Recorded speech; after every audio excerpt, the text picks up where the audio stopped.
Boa noite, amigos. Sejamos todos muito bem-vindos. Tem alguém vindo pela primeira vez? Sejam bem-vindos. Qualquer dúvida, depois os trabalhadores da casa estão aqui para conversar, para acolhê-los da melhor forma, tá bem? Hoje é a nossa reunião doutrinária. Hoje nós teremos a nossa amiga Camila, da casa, uma trabalhadora da casa, que falará para nós, né, compartilhará o seu estudo. E para a gente iniciar, nós vamos lembrar a todos e pedir a gentileza de colocarem os celulares no silencioso, para que nós possamos aproveitar esse momento da melhor forma. E vamos pedir a Rosângela, também trabalhadora da casa, para fazer a leitura preparatória e a prece de abertura das atividades da noite. Do livro Pão Nosso, lição 176, na revelação da vida. E os apóstolos davam, com grande poder, testemunho da ressurreição do Senhor Jesus. E de todos eles havia, e em todos eles havia abundante graça. Atos, capítulo 4, versículo 33. Os companheiros diretos do Mestre Divino não estabeleceram os serviços da comunidade cristã sob princípios cristalizados, inamovíveis. Cultuaram a ordem, a hierarquia e a disciplina, mas amparavam também o espírito do povo, distribuindo os bens da revelação espiritual segundo a capacidade receptiva de cada um dos candidatos à nova fé. Negar presentemente a legitimidade do esforço espiritista em nome da fé cristã é testemunho de ignorância ou leviandade. Os discípulos do Senhor conheciam a importância da certeza na sobrevivência para o triunfo da vida moral. Eles mesmos se viram radicalmente transformados após a ressurreição do amigo celeste, ao reconhecerem que o amor e a justiça regem o ser além do túmulo.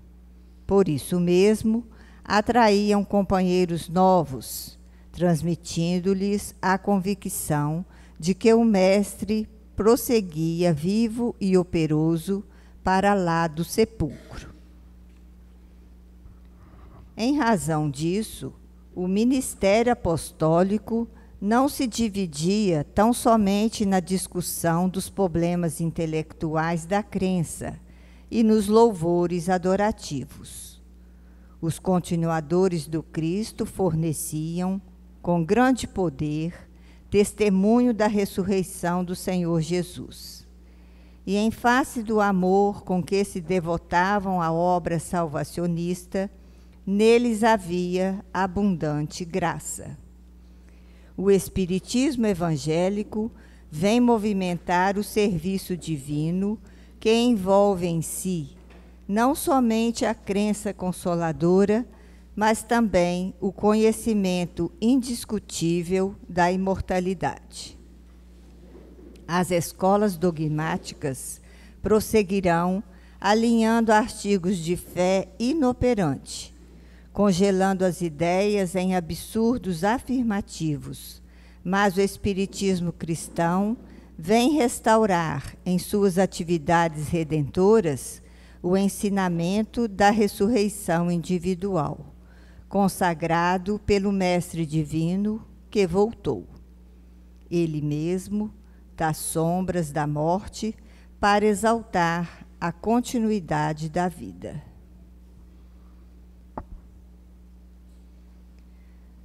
Depois da leitura, sempre muito bem posta pelo Emmanuel, no livro Pão Nosso, através do Chico, nosso companheiro de caminhada,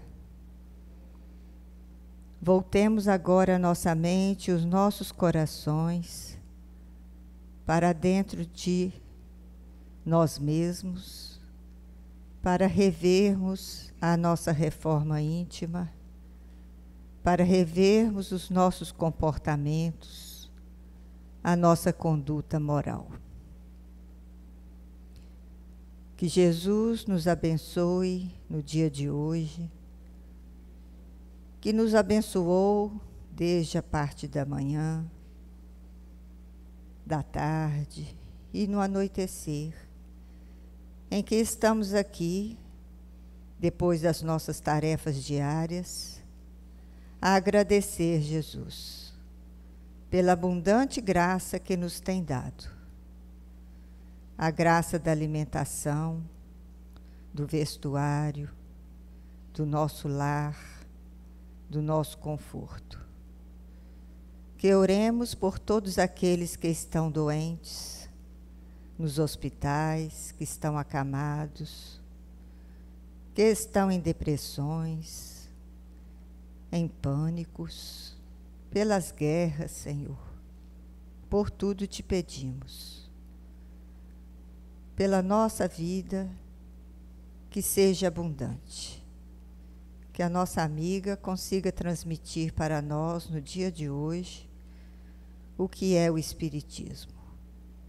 Verdadeiro e claro. Que o Senhor Jesus fique conosco, os bons amigos, os anjos protetores, amigos espirituais, que fique ao lado de Camila, nesse instante em que vamos aprender um pouco mais. Assim seja. Assim seja. Obrigada, Rosângela, pela prece. E a Camila traz para a gente essa noite a história do Espiritismo, a terceira revelação e o Consolador prometido. Que Jesus te inspire em sua fala, Camilinha. Queridos irmãos, queridas irmãs, é uma alegria estarmos aqui falando dessa temática, que é uma temática muito cara ao nosso coração, porque queria fazer um convite a nós, antes de começarmos a explanar, né, a expor aqui o que a gente organizou para pensar esse tema amplo, que é a terceira revelação e o Consolador prometido, que a gente faça uma viagem interior e tente lembrar em que momento que a gente conhecia a doutrina espírita. Muitos talvez nasceram, né, num berço espírita, já viviam já na rotina familiar, a vida, né, dentro dessa organização religiosa, filosófica e científica, que ela se organiza nesses 3 pilares. Outros vieram por alguma dor, seja ela dor moral ou dor física. Outros vieram por curiosidade. Então, há uma infinidade de motivos que nos fazem chegar até a doutrina espírita, a uma casa espírita, conhecer os livros. E isso é uma bênção, uma bênção. Quando a gente permite que a doutrina espírita adentre o nosso coração de fato, há uma grande transformação no espírito. Porque, como Consolador prometido e terceira revelação, esse é o papel da doutrina espírita, de fato, no 3º milênio, que é a era do amor. Então, a gente está caminhando aí para um mundo de provas e expiações, para um mundo de regeneração, e nós somos privilegiados. Não no sentido que nós somos melhores, mas no sentido que nós somos, de 8 bilhões de pessoas no planeta Terra, os espíritas giram aí em torno de 2 milhões. Então, quantos de nós temos a responsabilidade de renovação interior? Porque é isso que o Espiritismo nos convida. Porque nós somos os que mais precisamos da doutrina espírita. E isso também é um convite que a gente vai fazer aqui, ao passar pelas 3 revelações, de como que os espíritos foram se conectando ao Pai e nem precisaram do Consolador prometido. Mas nós, que comprometidos que somos com a lei divina, precisamos desse ensinamento para renovação interior. E por que isso, né? Então, quando Kardec vai falar um pouco da lei de Deus e das suas revelações, ele pergunta aos espíritos, lá na questão 661, onde está escrita a lei de Deus? Né, essa pergunta clássica, todo mundo já viu, menos os 2 ali que talvez estão chegando pela primeira vez, estão conhecendo tudo agora, né, os 2 amigos ali. Então, ele vai falar aqui aonde? Resposta curta. Na consciência. Então, a lei divina já está dentro de nós. Então, a lei divina não está num livro, a lei divina não está não está em alguma coisa exterior. Mas ela está, primeiramente, dentro de nós. Só que Kardec, não satisfeito, ele desenvolve a pergunta. E aí ele pergunta...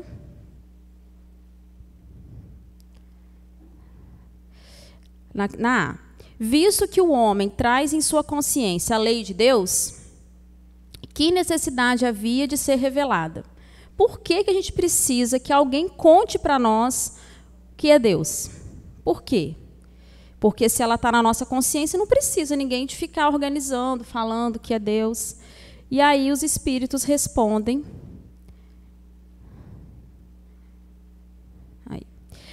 E aí ele fala que assim, que o homem, ele a esquecera e a desprezara. Então a gente está tão afastado de Deus enquanto espírito imortal, porque Deus nos cria simples e ignorantes. Então a gente sai do germe, a gente sai de Deus. Deus nos cria simples e ignorante. E conforme as nossas escolhas e o nosso livre-arbítrio, a gente vai se afastando de Deus. E isso faz com que a gente esqueça Deus e o despreze. Quis, então, Deus, então é uma afirmativa. O que Deus vai fazer, então? Ele quis. Ele quis, então, que ela fosse lembrada. Então, Deus, por meio das suas revelações, nos lembra da lei que está dentro de nós, que está na nossa consciência. E ele segue, então. E aí, a 622, ele coloca assim, pergunta, Confiou Deus a certos homens a missão de revelarem a sua lei? Então, Deus confia a certos homens essa missão de revelar essa lei divina? E aí, ele fala que, indubitavelmente, claro que ele confia. Em todos os tempos, houve homens que tiveram essa missão. São espíritos superiores que encarnam com o fim de fazer progredir a humanidade. Então, a gente precisa, quando a gente vai falar dessa terceira revelação e as revelações divinas, a gente precisa lembrar que a lei de Deus já está dentro de nós. Nós que nos afastamos dela e precisamos ser relembrados dela a todo momento para nos conectar de novo ao Pai. E aí, então, a gente vai passar aqui rápido. Cada revelação dessa daria uma palestra por si só. Mas a gente vai passar rapidamente sobre as 3 revelações. Então, a primeira grande revelação que vem através do povo hebreu, mais aí 4.000 anos atrás, que é o primeiro povo que vai entender que existe um Deus único, que é aí a lei de Moisés. Então, a lei que é a lei da justiça e das obrigações. Então, é um povo que tem toda uma tradição, tem todas as profecias. Lembra aquele que vai para o Egito, que volta do Egito, anda 40 anos, que recebe lá a lei mosaica, que, na verdade, é um código de conduta. Então, são 10 leis que são códigos de conduta. Então, o primeiro grande código de conduta da humanidade, do que fazer e não fazer, está lá organizado naquelas 10 leis que são organizadas por Moisés. Então, essa é a primeira grande revelação que Deus nos dá, no sentido de organizar, de se revelar aqueles espíritos que estavam afastados de Deus. E aí, a autoridade do homem, então, precisava apoiar-se na autoridade de Deus. Mas só a ideia de um Deus terrível poderia impressionar as criaturas ignorantes, nas quais ainda pouco desenvolvido se encontrava no senso moral e o sentimento de uma justiça reta. Então, era um povo que precisava se apoiar na autoridade de Deus. Então, aqui a gente vai encontrar o quê? Um Deus rigoroso, um Deus justo, punitivo, porque era aquele povo que precisava desse tipo de ensinamento para organizar a sua vida em sociedade, no relacionamento de uns para com os outros. Então, isso se organiza nessa primeira grande lei mosaica. Então, é importante, por exemplo,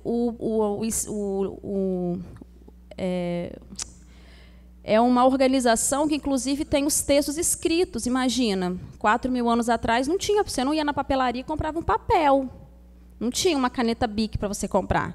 Você tinha que fazer o quê? Matar um animal, tirar o couro dele, secar aquilo, produzir a tinta, escrever aquilo. Então, é uma tradição oral que também se organiza num texto escrito, que se organiza, então, no que a gente vai entender dentro do conjunto Bíblia, os primeiros livros do Velho Testamento, que por meio dessa tradição do povo hebreu se organizou e depois, né, de muito tempo da história, se compilou dentro do que a gente entende de Bíblia.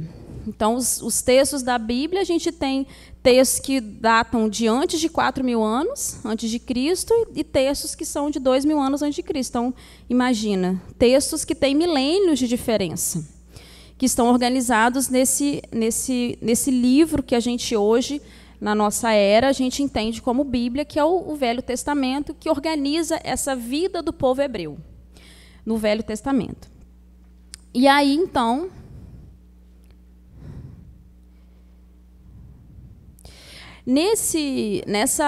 dentro dessa organização do povo hebreu, haviam as profecias. E uma delas, que haveria um Messias, que viria ali salvar aquele povo. E aí eu trouxe aqui um texto que está lá nesse livro aqui, Paulo e Estevão. É Paulo de Tarso e Estevão, né, o primeiro mártir do cristianismo. Que a situação é a seguinte: Estevão, ele sofre, né, ele é escravizado, ele é escravizado, fica muito doente, é liberto e vai parar na Casa do Caminho, que era a casa de Simão Pedro, que cuidava de pessoas doentes, crianças, idosos. Então, era um grande espaço em que se cuidavam das pessoas. Imagina, naquela época, a pessoa ficava na rua, estava doente, não tinha quem cuidasse, quem assistisse ela nas suas mazelas físicas. Por isso que Jesus curava tanto, porque era uma necessidade daquele povo. E aí Estevão vai para a Casa do Caminho, cuidam dele, né? Pedro cuida das chagas, ele se recupera, e ele começa a entender aquela organização e começa a ter contato com os primeiros textos de Mateus. E ele fala assim: meu Deus, é o Messias vindo, que as profecias diziam, cadê ele, que eu preciso conhecer ele? E aí Pedro fala, então, o Messias crucificaram ele, né? E aí Estevão, nesse debate, esse texto que eu trouxe aqui, ele vai recorrer ao texto de Isaías, que é desse conjunto do Velho Testamento, e um diálogo com Paulo. E aí, nesse diálogo, Estevão recita esse texto de Isaías que está nesse livro. Levantar-se-á como um arbusto verde, na ingratidão de um solo árido. Então, o Messias, como que ele era, né? Ele vai se levantar como um arbusto. Isso é uma poesia, tá, gente? Então, a gente tem que ler como poesia. Levantar-se-á como um arbusto verde na ingratidão do solo árido, carregando os opróbrios e abandonado dos homens. Coberto de ignomínias, não merecerá consideração. Será ele quem carregará o fardo pesado de nossas culpas e sofrimentos, tomando por si todas as nossas dores. Parecerá um homem vergado sobre a cólera de Deus. Humilhado e ferido, deixar-se-á conduzir como um cordeiro. Mas, desde o instante que oferecer a sua vida, os interesses do Eterno hão de prosperar em suas mãos. Então, esse é o Calvário de Jesus. Ele descreve, então, existia uma profecia em Isaías que descreve a vida de Jesus, como que seria esse calvário dele, né? Que seria abandonado. Foi tudo isso que ele viveu, né? Quando ele foi preso, né? Ficou quem lá? Maria e João, né? Todos os discípulos correram. Então se viu abandonado, foi humilhado como um cordeiro, né? Foi lá crucificado. Então esse Messias nos ensinou e nos deu, exemplificou como seria a nossa vida e como que a gente tem que viver, como trouxe a lição, em abundância. Mas não a abundância da vida material, a abundância enquanto espírito imortal, que é esse que é o convite que Cristo tem para todos nós. E aí, então, chega, né, a partir dessas profecias, Jesus encarna, e a gente vai entender como a grande segunda revelação de Deus, em que Deus manda nada mais, nada menos que aquele Espírito que construiu o planeta Terra. Então, Jesus não é um espírito qualquer. Então, Jesus planejou como que ia ser o elefante, por exemplo. A gente for olhar a natureza lá, ele e os espíritos. Ele planejou que a borboleta ia sair de uma lagarta. Quando a gente vai olhar a beleza da vida, a arte, né, a vida enquanto arte, nas miudezas, o pôr do sol. Então, ele planejou tudo. A gente até brinca, às vezes, assim, gente, o espírito que inventou o coco é um espírito muito genial, né? Porque ele é um negócio duro que você pode usar a parte de fora, come a casca, bebe o líquido, faz um colarzinho, uma miçanga, faz um brinquinho com aquele coco, usa tudo. Então, como que a gente vai olhar para a natureza e esse espírito que coordena o planeta Terra e constrói ele inteiro?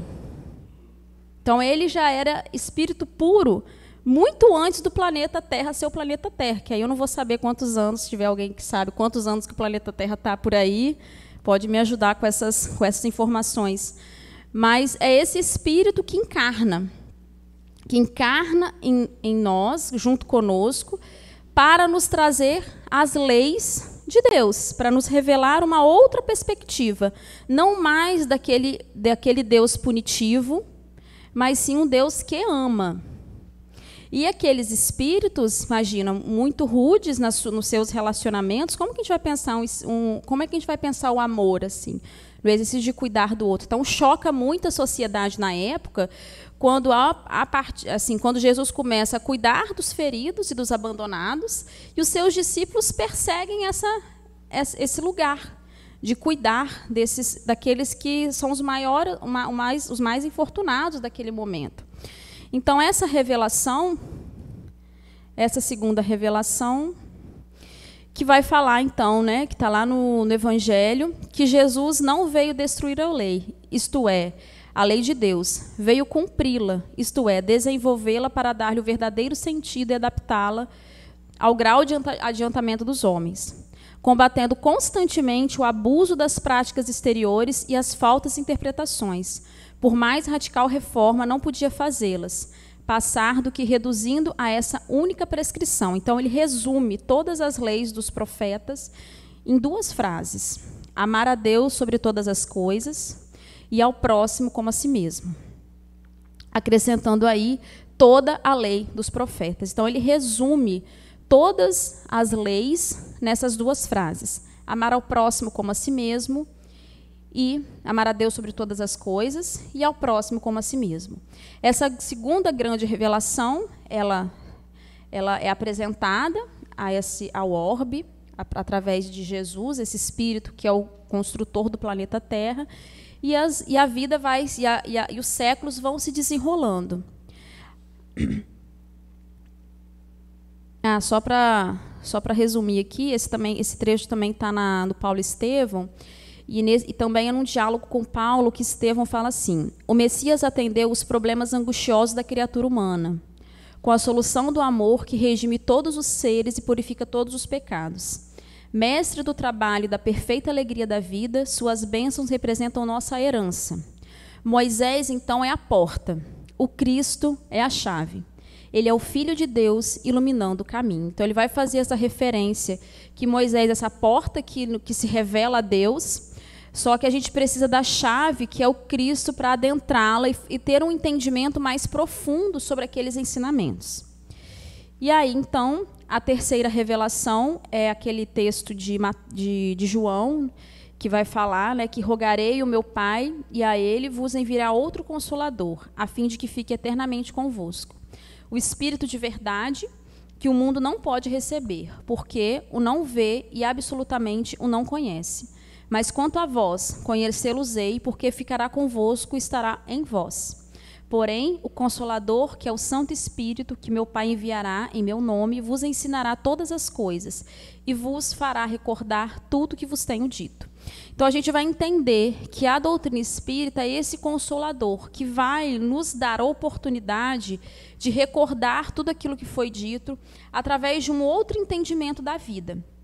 Um entendimento que vai tentar romper cada vez mais com a matéria e pensar a vida pela perspectiva espiritual. E aí, então, a lei do Antigo Testamento teve em Moisés a sua personificação. Então, a revelação divina, ela foi personificada em Moisés. Imagina, no alto de um monte, uma pedra, né, primeira grande obra mediúnica que a gente conhece, veio lá os 10 mandamentos, então lá tem a sua personificação.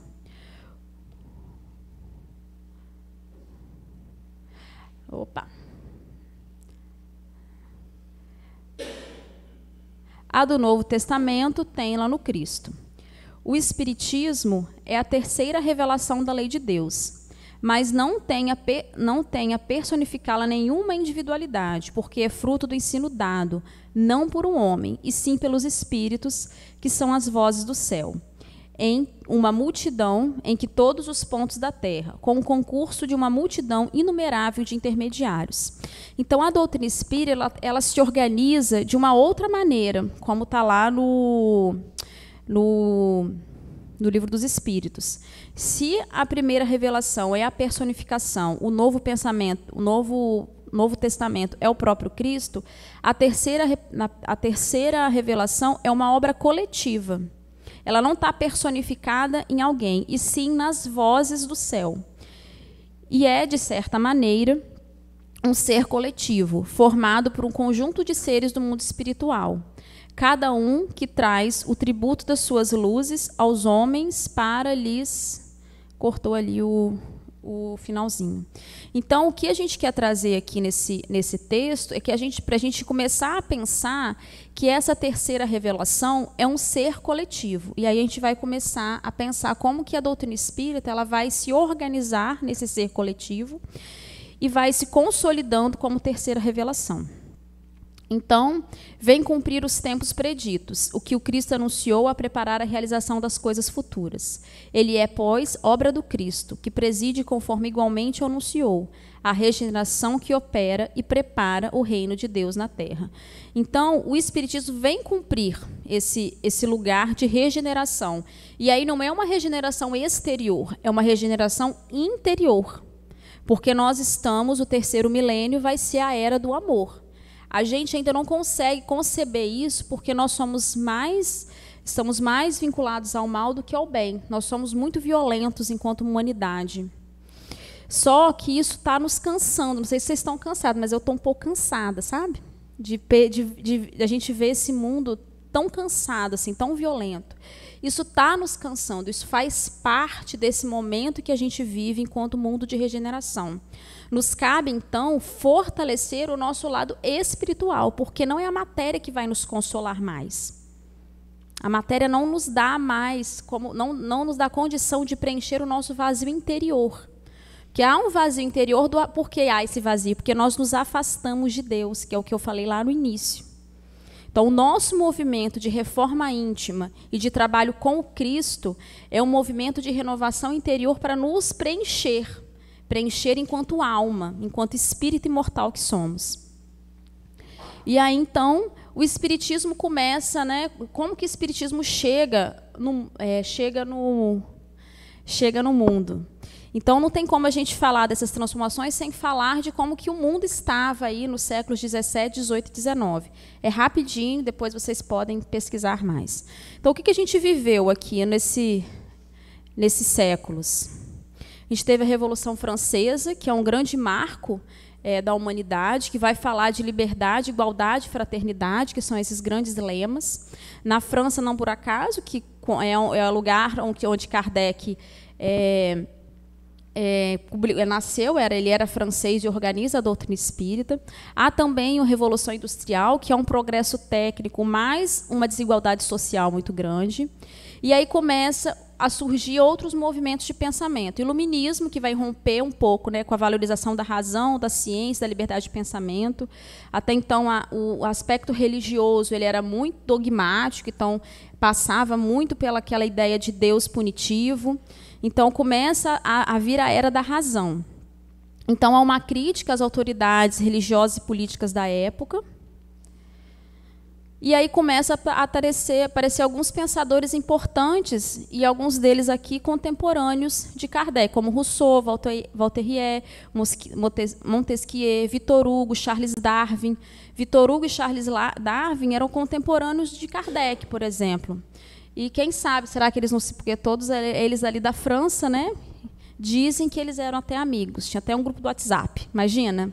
Grupo do WhatsApp, Charles Darwin, Vitor Hugo e Kardec. Imagina os assuntos. Então, dizem que eles eram amigos ali daquele movimento. Imagina, a obra Evolução dos Seres, de Charles Darwin, é publicada em 1859, depois do Livro dos Espíritos. Então, será que ele não esperou o Livro dos Espíritos publicar a obra dele? Porque rompeu muito com a igreja daí do criacionismo. Não estou afirmando nada, mas para a gente pensar que nesse lugar que fervia esse novo modo de entender a vida, surge a doutrina espírita. E aí, então, tem um impacto também nas artes, com o impressionismo, como Monet e Renoir. E aí, no século XIX, Emmanuel traz para nós que desenrola uma torrente de claridades na face do mundo, que é por meio de Allan Kardec que o mundo começa a se organizar, o pensamento crítico e racional começa a se organizar para a chegada da doutrina espírita. E aí, por volta da meados do século XIX, XX, acontece um fenômeno na França, que são as mesas girantes. Acho que vocês já devem ter ouvido falar, que eram mesas que as pessoas se reuniam nos grandes salões, como se fosse um espetáculo, e as pessoas iam fazer diversas perguntas e aquela mesa respondia todas as perguntas que eram feitas. E aquilo chamou a atenção das pessoas daquela época, e Kardec foi convidado mais de uma vez a participar dessas reuniões. Então, é importante a gente lembrar que Kardec, antes de ser Kardec, ele é um estudioso, ele era um professor. A gente vai falar um pouquinho dele também. E aí Kardec fala que ele não vai, porque ele não acredita, que é impossível uma mesa responder perguntas. Ela não tem neurônios, ela pode até se mexer, deve ser um truque de ilusionismo. E aí, então, Kardec começa a... Deixa eu só mudar, vou falar esse slide, depois eu volto. Então, Kardec, que ele nasceu na França em 1804, ele estudou na Suíça e era um dos alunos prediletos de Pestalozzi. Pestalozzi, ele era um educador importante para a época, que vem romper com algumas questões do âmbito educacional para a época que ele estava. E aí foi um dos principais discípulos de Pestalozzi e absorveu sua filosofia educacional, baseada na educação integral, que vai entender coração, mente e corpo, o amor à criança e o ensino progressivo. Em 1854, teve contato então com os fenômenos das mesas girantes e passou a investigá-los com espírito crítico e metódico. Então, Kardec, antes da doutrina espírita se organizar como um viés religioso, ele se organiza, num primeiro momento, no aspecto científico. Então, ele vai e começa a ver que aquilo tinha alguma coisa por trás. O que era aquilo que estava por trás que fazia aquela mesa girar? E aí ele começa a investigar, é convidado, e começa a fazer perguntas mais filosóficas e menos triviais, vamos dizer assim. E aí, aquelas sessões, elas começam a se organizar e Kardec começa a fazer essas perguntas. E aí, com o tempo, então... Só vou voltar aqui que o slide ficou fora de ordem. Então, a sexta, o Kardec vai desenvolvendo até que ele chega a pensar que ele precisava de uma mini mesa para escrever. Imagina, ele está num processo investigativo de como que aquele fenômeno acontecia. Então, a sexta, a preencher, então ele começa a colocar, né, faz uma mesinha, coloca a rodinha, coloca uma caneta ali, bota as mãos do médium e vai fazendo as perguntas até que ele desenvolve esse movimento para a gente ter a psicografia tal qual a gente conhece hoje, com a caneta ou lápis na mão do médium.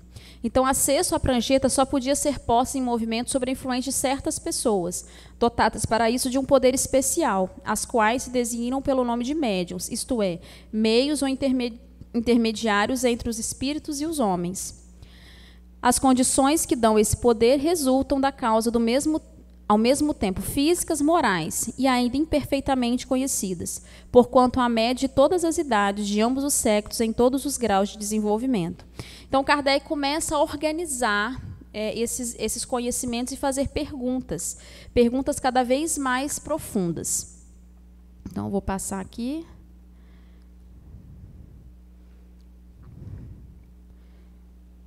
E aí, então, ele publica o que a gente vai entender como Pentateuco. Então, o primeiro livro que ele publica, em 1857, é o Livro dos Espíritos. O que é o Livro dos Espíritos? É um livro de perguntas e respostas, que foi como surgiu a doutrina espírita. Então, eram mesas que respondiam a perguntas. Ele leva, então, faz sessões, ele enviava cartas para vários médiuns espalhados pelo mundo todo, recolhia essas cartas, comparava as respostas, e não era no computador, não tinha como dar um Ctrl+F lá e pesquisar se aquela mensagem já tinha sido publicada por outro espírito. Imagina, era tudo físico. Então, eram cartas que iam e vinham, ele reunia e ia identificando se qual o teor daquela resposta. E via que a mesma pergunta ela era respondida exatamente igual em diferentes cantos do qual ele mandava as perguntas para serem respondidas pelos médiuns que ele conhecia. Então, esse é o primeiro grande livro, o Livro dos Espíritos, que vai falar dos princípios filosóficos e morais. E aí, lembra que eu falei que a doutrina espírita ela começa onde? No meio científico. E aí ele começa a mostrar isso, porque ele era do meio científico, né? Ele é um grande movimento dos positivistas naquela época. E aí as pessoas começam a perguntar, tá, essas perguntas aí, mas como que você conseguiu isso? E aí ele publica o segundo livro, que é o Livro dos Médiuns, que é a ciência dos fenômenos mediúnicos. Então, o Livro dos Médiuns, para quem é da área acadêmica, é o livro de metodologia. Então, quem fez TCC aí em algum momento da vida, quando o professor, qual que é a metodologia do seu trabalho?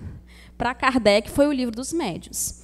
Então, no Livro dos Médiuns, Kardec vai descrever como que aqueles fenômenos acontecem. Ele vai descrever quais os tipos de médium, como que aconteceu aquilo.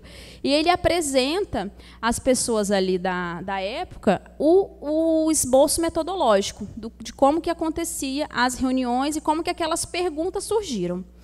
E aí ele segue nas suas investigações e publica o Evangelho segundo o Espiritismo, que são os ensinamentos morais sobre a ótica da doutrina espírita.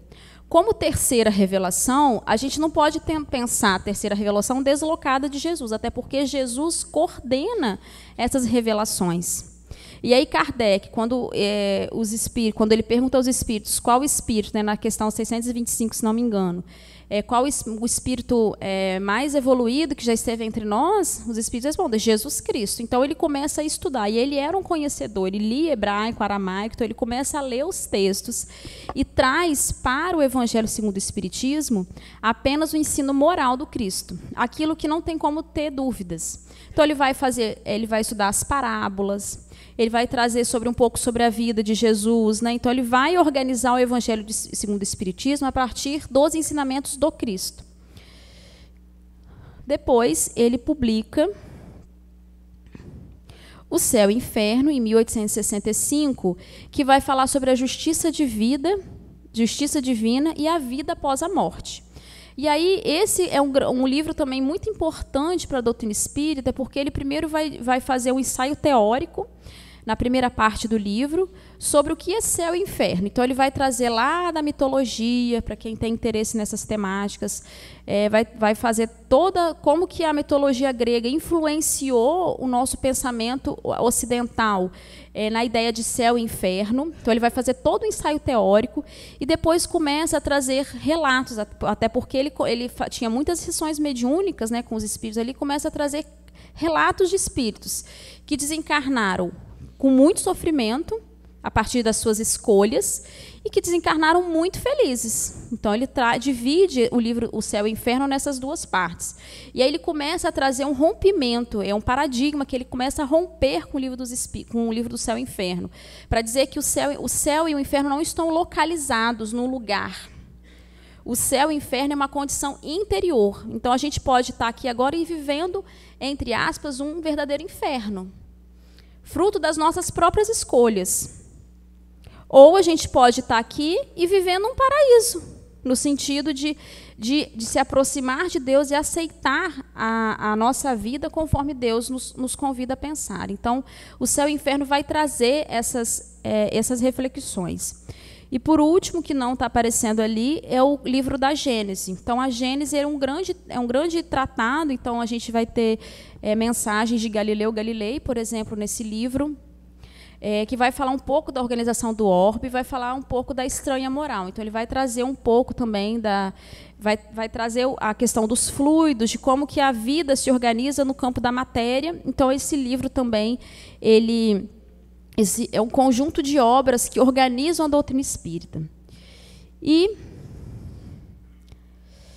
aí eu queria trazer para o final a parte que, para mim, é o coração dessa fala de hoje, que são os princípios básicos da doutrina espírita, que nos dá a certeza e a confiança de que a gente está falando da terceira revelação. Então, são 5 princípios básicos. Quem foi na mocidade sabe, né, Júlia? Lá na mocidade a gente estuda os 5 princípios básicos todo ano. Então, o primeiro grande princípio da doutrina espírita, que é a existência de Deus. E é a primeira pergunta do Livro dos Espíritos. Lembra que o Livro dos Espíritos é um tratado de perguntas e respostas? Então, das questões 1 a 13, Kardec vai desenvolver questões referentes a Deus. Então, ele inicia a obra dele toda falando de Deus. E a primeira pergunta é: que é Deus? Vejam que não é quem é Deus, não é quem, é que é Deus. É uma pergunta diferente de quem, porque não personifica. Lembra que a gente falou que lá na primeira revelação é a personificação?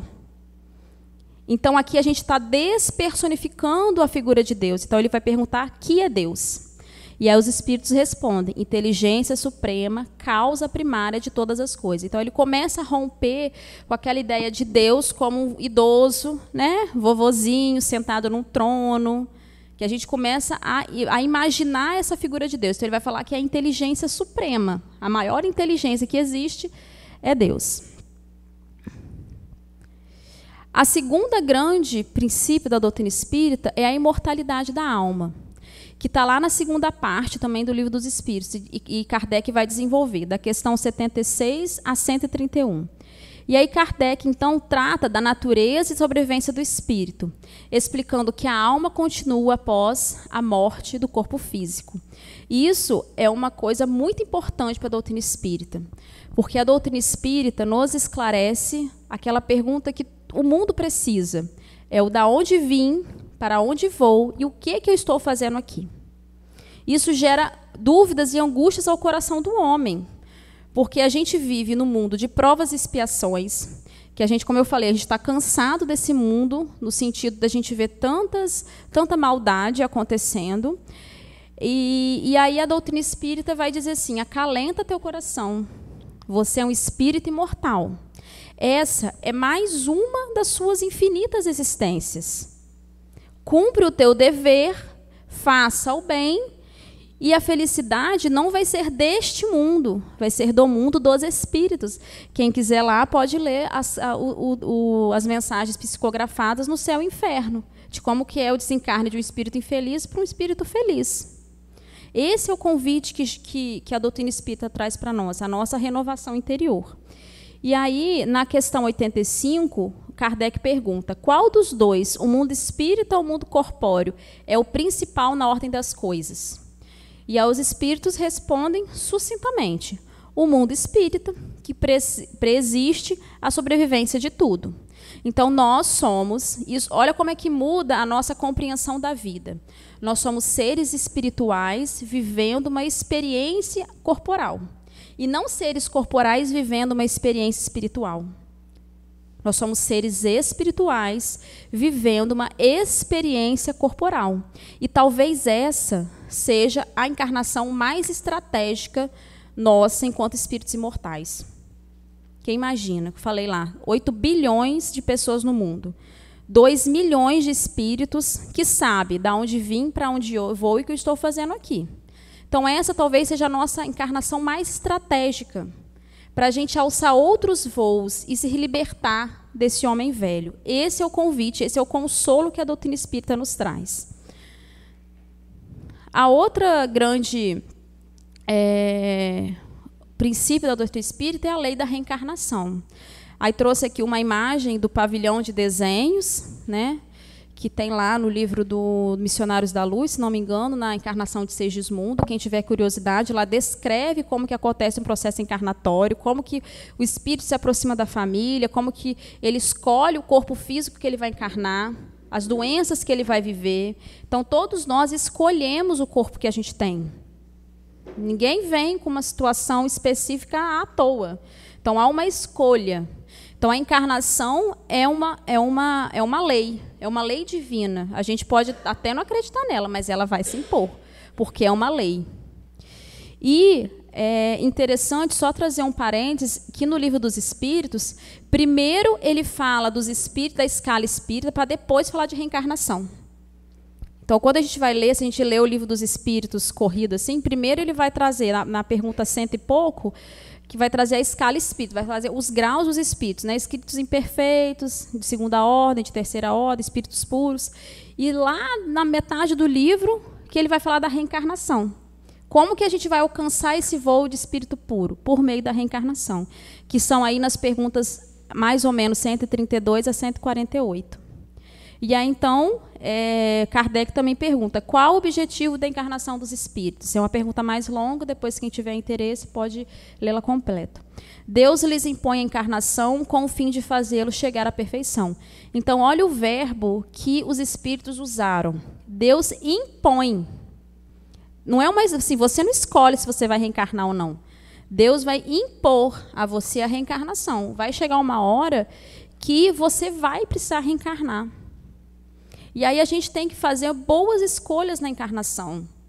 Imagina, essa encarnação eu conheci a doutrina espírita. Na próxima eu posso nascer lá na Índia. Pode acontecer. Vou ter outras experiências. E como que eu vou deixar com que esse conhecimento espírita adentre o meu coração enquanto espírito imortal, para que eu viva essa realidade onde quer que eu esteja no planeta? Como eu disse, eu acredito, e trago isso para a minha vida, que essa encarnação talvez seja a mais estratégica da minha existência. Porque tem que ser um divisor de águas. Não dá mais para a gente achar que a gente consegue continuar do jeito que a gente está. A gente precisa fazer uma renovação interior. Então, é o quarto. O quarto princípio da doutrina espírita é a comunicabilidade com os espíritos. Que essa comunicabilidade é como chega a doutrina espírita para nós. Chega por meio da mediunidade, em que todos os ensinamentos são organizados. Então, a gente fala que Kardec foi o grande codificador. Ele tinha um código, né? O que é um codificador? Ele vai decifrar um código. Então, ele tinha um código, um monte de perguntas e respostas, e ele vai desenvolver e vai organizar um tratado, uma revelação que nos traz uma outra perspectiva, um outro olhar para a vida. Então, no Livro dos Espíritos, está lá no capítulo 9, das intervenções dos espíritos no mundo corporal, das questões 146 a 557, Kardec vai trazer como que os espíritos influenciam na nossa vida. E aí trouxe só uma questão para nós. Influem os espíritos em nossos pensamentos e em nossos atos? Mais do que imagineis, pois, com bastante frequência, são eles que vos dirigem. E aí a comunicabilidade não é só numa reunião mediúnica, né? Essa comunicabilidade com os espíritos se dá mente a mente. Porque estamos aqui, mas do outro lado da vida também tem um monte de espírito. E a gente vai se conectando mente a mente. E aí, quais tipos de pensamento que a gente permite que a gente alimente dentro de nós? Um pensamento bom, um pensamento ruim, porque a gente permite que aquele pensamento crie raízes ou não. Então, essa comunicabilidade com os espíritos se dá constantemente.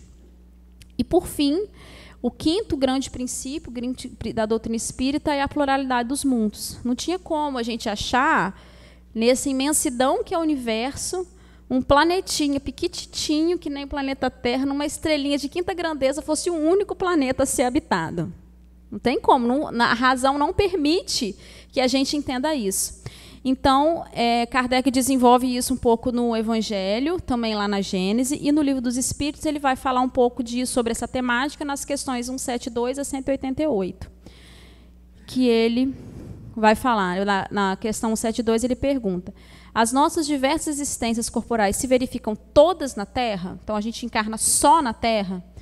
E aí os Espíritos respondem: não, vivemos-la em diferentes mundos. As que aqui passamos não são as primeiras nem as últimas. São, porém, as mais materiais e das mais distantes da perfeição. Então, a nossa encarnação aqui nesse planetinha piquititinho, que gira em torno de uma estrelinha de quinta grandeza, é uma das mais materiais e que estão muito distantes da perfeição enquanto espíritos puros. E aí, então, trazer um pouco desse aspecto consolador da doutrina espírita, já encaminhando para o final. Por que, então, chama ele de ao novo Messias Consolador? Ele previa que os homens teriam necessidade de consolações. Se o Cristo não pode desenvolver o seu ensino de maneira completa, é que faltam aos homens conhecimentos que eles só podiam adquirir com o tempo. Completar o seu ensino deve estender-se ao sentido de explicar e desenvolver, não no de ajuntar-lhes verdades novas, porque tudo nele se encontra em estado de germe, faltando só a chave para se apreender o sentido das palavras. Então, lá na Gênese, Kardec vai desenvolver um pouco por que a doutrina espírita é esse consolador prometido aos corações de todos nós espíritos. E, para fechar, a gente está sem internet, eu vou colocar a música no meu celular e vou colocar o microfone aqui, então eu vou pedir a paciência de vocês. Eu queria trazer para vocês a música, do jeito que eu comecei a palestra, eu queria concluir. Iniciei a fala de hoje para que a gente lembrasse o dia que a gente chegou na doutrina espírita. O que a gente já viveu, o que a gente já aprendeu, o que a gente já evoluiu nesse percurso. Seja ele agora, né, ou seja quem está aí há muito tempo, quem nasceu espírita. E eu vou trazer a música Aprendiz, de Tim Vanessa, e vou contar a história dessa música, que Tim conta para nós. Essa música, ele era jovem, então a namorada dele frequentava a casa espírita e ele tinha pavor de entrar na casa espírita. A namorada dele ia lá na mocidade e ele deixava ela na porta. Ela ia e ele deixava ela na porta. Chegou um dia que ele resolveu entrar e viu que aquilo que ouvia no grupo de mocidade fazia muito sentido para ele. E foram passados os anos e ele escreve a música Aprendiz, que é uma música que vai falar do encontro dele com o Livro dos Espíritos. E aí queria que a gente fechasse os nossos olhos e ouvisse a mensagem que Tim traz para nós a partir dessa música, e como que a doutrina espírita é um consolador de fato. Porque todos nós somos aprendizes nesse lugar, todos nós precisamos nos conectar a nós mesmos para nos aproximar de Deus. Então, espero que dê certo.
Nossa, que coisa boa, né?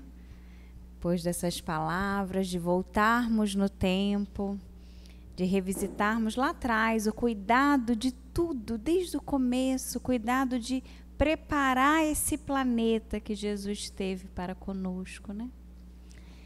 De todas as revelações, e agora a gente está aqui com essa oportunidade bendita, com o Consolador prometido.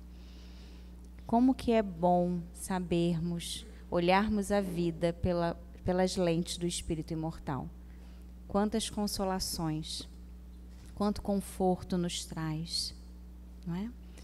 Saber das causas das nossas aflições e saber do destino que nos aguarda, que é a comunhão, como Jesus já tem, né? Eu e o Pai somos um. Chegaremos lá. Que bênção. Obrigada, Camila. Muito bom. E que sejamos aprendizes assim, né? Firmes, com passos firmes, como lembrou bem o Tim, em direção do nosso Pai, em direção à nossa perfeição, a perfeição que nos cabe. Vamos agora, então, para a nossa segunda parte, né? Depois da palestra, a gente tem os avisos. Já ali no cantinho, para conseguir ler, nós vamos chamar para esse primeiro aviso o nosso amigo Aloísio.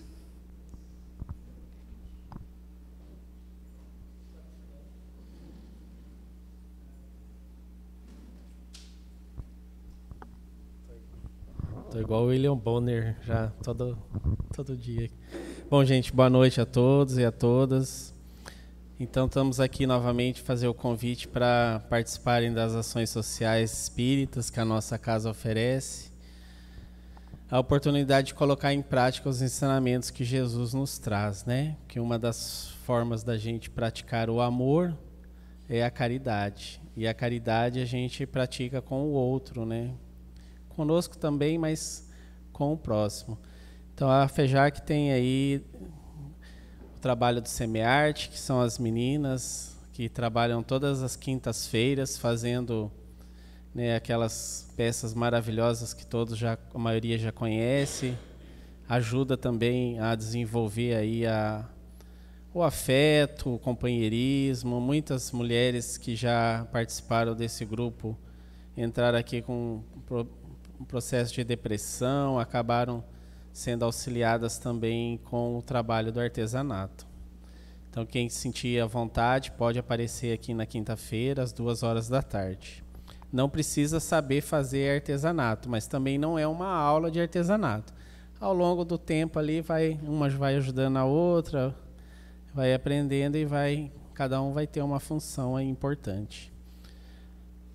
Temos os trabalhos com as crianças, aos sábados, a cada 15 dias, que é o Lar Semente do Amor. Trabalha com crianças de 4 até 18 anos. E tem o trabalho do Lar Irmão João Batista, que trabalha com bebês recém-nascidos até mais ou menos uns 3 anos. São casas que recebem crianças que estão em situação de vulnerabilidade social, algumas estão em processo de adoção, outras estão sob proteção da justiça, mas o que é importante desses trabalhos é levar um pouco de carinho para essas crianças tão necessitadas, né, de afeto. Mas a gente às vezes se engana também, porque a gente vai lá achando que a gente vai dar carinho e a gente que recebe carinho delas também. Até relatei que sábado agora eu ganhei um abraço de um menino lá de 12 anos que mexeu comigo, assim, porque a gente receber um abraço é muito gostoso. Tem aí o pessoal do Lar Pouso da Esperança, também a cada 15 dias, que trabalha com idosos lá, numa casa lá na Serra, que também precisa de trabalhadores, e que também a gente recebe abraços, porque eu também fui numa visita lá no sábado retrasado e recebi um abraço também de uma senhorinha baixinha, assim, pequenininha. Ela nem fala direito, mas ela é lúcida, mas não... Ela me deu um abraço tão gostoso que eu saí de lá revigorado também. Então, é muito bom isso, é gratificante.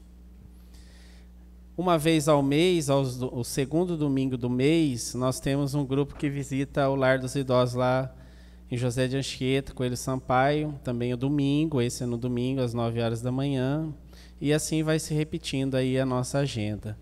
Então, o importante é o convite, né, a gente se motivar para fazer esse trabalho com essas pessoas e levar um pouco do nosso amor, do nosso carinho e receber também amor e carinho deles, que é uma troca. Então fica o convite, quem tiver interesse, nos procurem, que a gente vai dando as orientações. Essa programação está no Instagram da FEJAC também, então fiquem à vontade aí para participar. Obrigada, Aloísio. Feito o convite, né, gente? Vamos trabalhar. E agora o próximo aviso. Deixa eu colocar do início. Você coloca... É do Seja Colaborador. Tem como subir? É a nossa campanha de Seja um Colaborador, né? E ela tem como objetivo de dotar as instituições com condições mínimas indispensáveis ao cumprimento de seus objetivos fraternos e estatutários, igual a nossa casa, né, gente? A gente precisa cuidar da casa, ter o recurso necessário ali para as contas que chegam. É assim também aqui na nossa casa. Então, essa campanha visa isso, né? Desse auxílio mensal, quem puder, porque nós podemos contribuir de muitas formas, com orações, né? E também com a ajuda, né, no valor da mensalidade, que é livre, todos podem doar da forma que puderem contribuir, tá? E tem o QR Code, que tem o formulário online, quem quiser ser um colaborador, e tem seu Wilson, que pode ser procurado, Zé Carlos e o Vandré, que fica lá na livraria. Quem sentir no coração, quem for tocado no coração dessa vontade de auxiliar, que a gente pode auxiliar de muitas formas, né? A Aloísia apresentou uma maneira aqui, através das visitas, tem o auxílio que a nossa casa precisa para se manter, e tem aí o número do Pix, a conta bancária e o QR Code ali fora também fica fixado, tá bem? Sem dúvida vai ser muito bem-vindo. Para todas as obras, além da manutenção da casa, todas as obras que são feitas, né? As famílias que são assistidas, a gente precisa desses recursos, dos recursos também materiais. Então, certamente serão muito bem-vindos. E as orações também. Muito necessário. Outro convite que eu quero fazer também, em nome da casa, é da feirinha. Tem lanchinhos quentinhos, saborosos, que vão acolher como um abraço quente para a gente. Então, depois, né, do nosso momento aqui, quem tiver com uma fominha, temos ali lanchinhos deliciosos, tá bem? E agora nós vamos para o momento, finalizou, né, Hugo, dos avisos? E nós vamos agora para o momento da nossa prece, seguido de passe, né, do momento do passe. Todos aqui, quando nós adentramos a casa espírita, nós estamos sendo cuidados e tratados. Todos aqui durante a palestra pública. Mas se ainda assim alguém sentir necessidade de receber o passe, é só permanecer sentado na cadeira que vão sendo chamados, tá bem? Então vamos à nossa prece.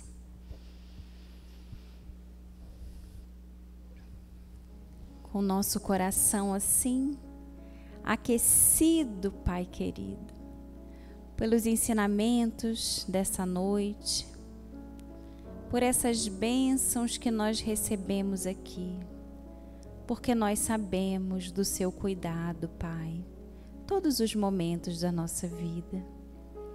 Muito obrigada por nos envolver em seu abraço paterno, que acolhe o nosso coração, que entende as nossas necessidades, muitas vezes as nossas angústias, aflições, as nossas expectativas, Senhor. E assim, acolhendo-nos, vamos sendo preenchidos pela Tua paz, pela Tua serenidade, pela certeza que estás conosco e nunca nos desampara.